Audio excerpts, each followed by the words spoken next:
విష్ణు. ఒకసారి మనం సర్ అక్కడ జరిగినటువంటి సర్ గురించి కూడా చెప్పుకుందాం. అంతకుముందు ఒకసారి బ్రేకింగ్స్ చెప్తానండి. ఇప్పటివరకు ఉన్నటువంటి బ్రేకింగ్స్ ఒకసారి చెప్తాను. మనం ఇందాక చూసాము ఢిల్లీ బీజేపీ ఆఫీస్లో అప్పుడే జిలేబీలు తయారయ్యాను, సంబరాలు అయితే స్టార్ట్ అయినాయి అన్నారు. తర్వాత పుదుచ్చేరికి వచ్చేసరికి పుదుచ్చేరి అసెంబ్లీ ఎన్నికల ఓట్ల లెక్కింపు అయితే స్టార్ట్ అయింది. అక్కడ పోస్టల్ బ్యాలెట్ల ఇదైతే కొనసాగుతుంది. ఇక పోస్టల్ బ్యాలెట్ల తర్వాత ఈవీఎం ఓట్ల లెక్కింపు అయితే కొనసాగబోతుంది. నందిగ్రామ్కి వచ్చేసరికి నందిగ్రామ్లో బీజేపీ అభ్యర్థి సువేందు అధికారి ఆధిక్యంలో ఉన్నారని చెప్పేసి మనకి తెలుస్తుంది. అలాగే భవానీపూర్లో కంపల్సరీగా మమతా బెనర్జీ గెలుస్తారు. మమతా బెనర్జీ అక్కడ అది లీడ్లోనే ఉన్నట్టుగైతే వస్తుంది. ఇటు తమిళనాడుకు వచ్చేసరికి చపాక్లో లీడింగ్లో ఉన్నారు. డిప్యూటీ సీఎం ఉదయనిధి స్టాలిన్ ఉన్నారు. తర్వాత పశ్చిమ బెంగాల్ కౌంటింగ్ వేళ మమతా బెనర్జీ ఒక సంచలనమైనటువంటి ట్వీట్ చేశారు. దాని గురించి మనం చెప్పుకుందాము. స్ట్రాంగ్ రూమ్ల దగ్గర కరెంట్ కట్ చేసి సీసీటీవీ కెమెరాలను ఆఫ్ చేస్తున్నారు అని చెప్పేసి దీది ఆరోపణలు చేసి దానికి సంబంధించినటువంటి ట్వీట్ ఒకటి ఇవాళ ఇప్పుడు కొద్దిసేపటి క్రితం చేశారు. అదే టైంలో స్ట్రాంగ్ రూమ్ల దగ్గరకు అనుమానాస్పదంగా వాహనాలు తిరుగుతున్నాయని చెప్పేసి ఆమె అయితే ట్వీట్ చేశారు. కానీ ఆల్రెడీ కౌంటింగ్ స్టార్ట్ అయిపోయింది కాబట్టి ఆమె ఆరోపణలకి ఇదైతే లేకపోవచ్చు నాకు తెలిసి. ఇక ఎన్నికల ఫలితాలను తారుమారు చేసేందుకు బీజేపీ కుట్ర పన్నుతుందని చెప్పేసి దీది అయితే మమతా బెనర్జీ అయితే ట్వీట్ చేశారు. ఇది సాయంత్రం దాకా కూడా ఇలాంటి టఫ్ ఫైట్ అయితే అక్కడ కొనసాగే అవకాశాలు అయితే మనకు కనిపిస్తున్నాయి. ఇక జూలుక్ బారీ నుంచి ఇక్కడ బరిలో ఉన్నటువంటి అస్సాం సీఎం హిమంత్ బిశ్వశర్మ ఆయన లీడింగ్లో ఉన్నట్టుగా తెలుస్తుంది. పుదుచ్చేరిలో మొత్తం అసెంబ్లీ సీట్లు 30 ఉన్నాయి. మ్యాజిక్ ఫిగర్ వచ్చేసరికి అక్కడ 16 సీట్లు. పుదుచ్చేరిలో 30 స్థానాలకు గత నెల 9న ఒకే విడత పోలింగ్ అనేది జరిగింది.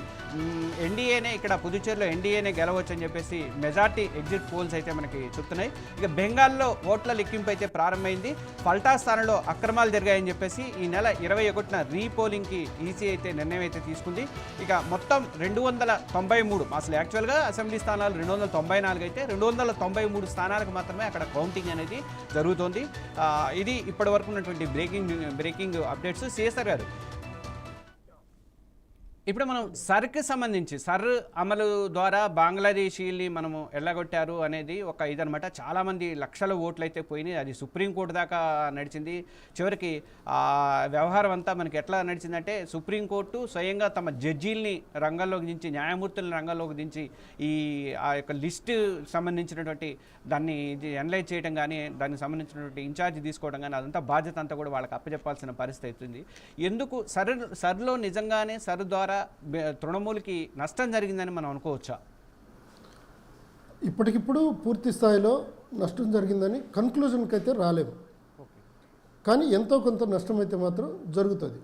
అంటే ఒక్కొక్క నియోజకవర్గానికి ఒక్కొక్క ఓటర్ల జాబితా సపరేట్గా ఉంటుంది. ఓటర్ల జాబితాలో ఎంతమందిని ఏ నియోజకవర్గంలో ఎక్కడెక్కడ తొలగించారు అనేది ఈ ఫలితాల్లో మనకి చాలా స్పష్టంగా తెలుస్తుంది. కాకుంటే ఏంటంటే బీజేపీ నిర్వహించినటువంటి సర్వేలో లేకుంటే సర్లో ఓటర్ల జాబితా తయారు చేసే ప్రక్రియలో తొలగించినటువంటి ఓట్లన్నీ కూడా బెంగాల్ నుంచి మైగ్రేట్ అయ్యి వచ్చినటువంటి వాళ్ళే అయ్యి ఉండొచ్చు అని చెప్పి, బంగ్లాదేశ్ నుంచి మైగ్రేట్ అయ్యి వచ్చిన వాళ్ళే, అందులో ఎలాంటి సందేహం లేదు. అక్కడ మైగ్రేషన్స్ చాలా ఈజీగా తేలిగ్గా జరిగినాయి.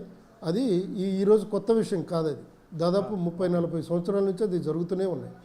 అయితే వాళ్ళ ఓట్లని తొలగించడం అనే ప్రక్రియని ఎవరూ తప్పుపట్టరు. కాకుంటే పనిగట్టుకొని మమతా బెనర్జీ పార్టీకి, టీఎంసీకి అనుకూలంగా ఉన్న ఓటర్లను మాత్రమే తొలగించారని టీఎంసీ క్లెయిమ్ చేసుకోవటం. మమతా బెనర్జీ మనకి ఇప్పుడు తమిళనాడులో ఎన్నికల సరళి చేయడానికి మనం రిపోర్టింగ్ టీంను అక్కడ పంపించాము. వర్మ ఇప్పుడు ప్రస్తుతం లైన్లో ఉన్నారు. ఒకసారి వర్మతో మనం అక్కడ జరుగుతున్నటువంటి తమిళనాడు సిచ్యువేషన్ అనేది చూద్దాం ఒకసారి. వర్మ, ఎలా ఉంది అక్కడ తమిళనాడులో? మరి టీవీకే విజయ్కి బాగా యూత్లో ఫాలోయింగ్ కాబట్టి ఆయన వస్తాడని చెప్పి కొంతమంది అంటున్నారు. కానీ డిఎంకేనే మళ్ళీ అధికారం చేపట్టే అవకాశం ఉంది. అసలు ఇప్పుడు పోస్టల్ బ్యాలెట్ నడుస్తుంది కదా, ఎట్లా ఉంది అట్లా పరిస్థితి? కౌంటింగ్ ఎలా ఉంది? వర్మ చెప్పండి.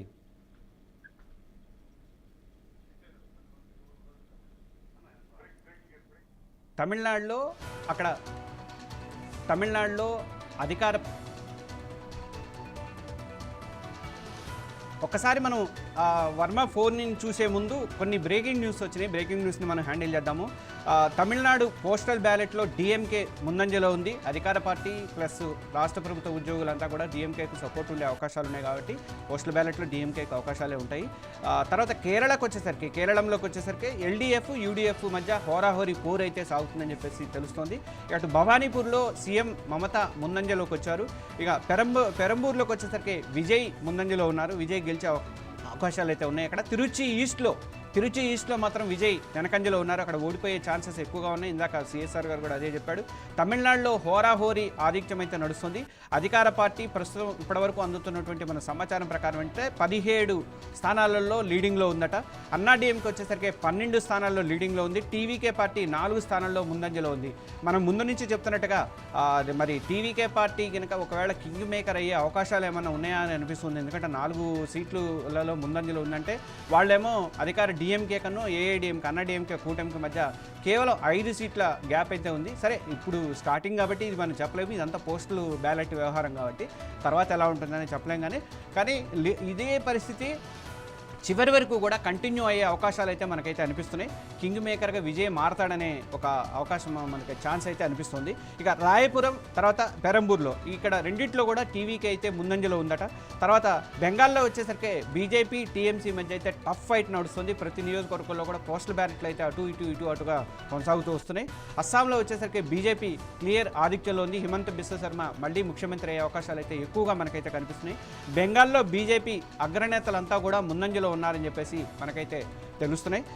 ఇప్పుడు బెంగాల్లో మొత్తం మనకి 294 అసెంబ్లీ నియోజకవర్గాలు ఉంటాయి. అందులో 293 నియోజకవర్గాల్లో మాత్రమే ప్రస్తుతం కౌంటింగ్ అవుతుంది. ఒక నియోజకవర్గంలో కొన్ని లోటుపాట్లు ఉండటం వల్ల ఇది మన రిగ్గింగ్ జరిగింది, లేకపోతే మ్యానిపులేట్ చేశారు, బీజేపీ దానికి స్టిక్కర్లు అంటించారని చెప్పేసి ఈవీఎంల మీద ఇలాంటి ఆరోపణలు రావడం వల్ల ఆ నియోజకవర్గంలో ఇంకా కౌంటింగ్ అయితే చేపట్టలేదు. అందువల్ల ప్రస్తుతం 293 నియోజకవర్గాలకు మాత్రమే మనకి ఇప్పుడు పోలింగ్ అయితే జరుగుతుంది. కానీ 148 స్థానాలు వస్తే మ్యాజిక్ ఫిగర్ వచ్చినట్టే అక్కడ ఇది.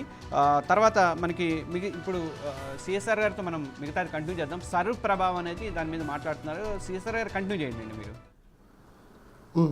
అందువల్ల